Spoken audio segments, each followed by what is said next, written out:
ഇസ്രായേലിൽ താമസിക്കുന്നതിനേക്കാൾ സുരക്ഷിതം മറ്റു രാജ്യങ്ങളിലാണെന്ന് ഇസ്രായേലിലെ പ്രവാസികളായ 50% ഇസ്രായേലികളും അങ്ങനെ അഭിപ്രായപ്പെട്ടതായി ഒരു സർവേ പറയുന്നു. വേൾഡ് സയനിസ്റ്റ് ഓർഗനൈസേഷൻ ഒക്ടോബറിൽ വിദേശത്തുള്ള ഇസ്രായേലികളിൽ നടത്തിയ സർവേയിലാണ് ഇക്കാര്യം അഭിപ്രായപ്പെട്ടത്.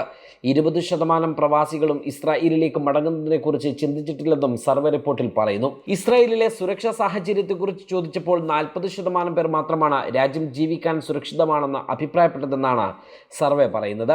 കൂടാതെ പ്രവാസികളിൽ 20% പേർ മാത്രമാണ് തങ്ങളുമായി ഇടപഴകുന്നവരിൽ നിന്ന് പോസിറ്റീവ് മനോഭാവം ലഭിക്കുന്നതായി അഭിപ്രായപ്പെട്ടത്. കഴിഞ്ഞ വർഷത്തെ അപേക്ഷിച്ച് 50% കുറവാണിത്. ഇസ്രായേലികളോടാണെന്ന് തങ്ങളുടെ അടുത്ത പരിചയക്കാരല്ലാത്തവരോട് വെളിപ്പെടുത്തുന്നത് സുരക്ഷിതമല്ലെന്നും പ്രതികരിച്ചവരിൽ പകുതി പേരും അഭിപ്രായപ്പെട്ടു.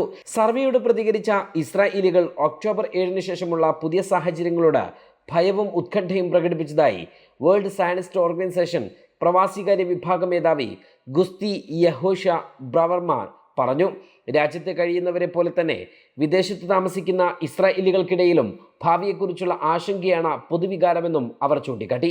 കഴിഞ്ഞ മാസം ഇസ്രായേൽ സർക്കാരിൻ്റെ diaspora affairs and combating antisemitism മന്ത്രാലയം പ്രവാസി ജൂത കൗമാരക്കാർക്കിടയിൽ നടത്തിയ സർവേയിൽ അവർക്ക് ഇസ്രായേലിനോടുള്ള എതിർപ്പ് വർദ്ധിച്ചു വരുന്നതായി കണ്ടെത്തിയിരുന്നു.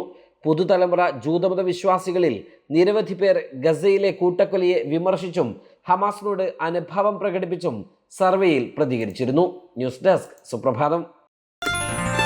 Waytonikah.com, the exclusive Muslim matrimonial site.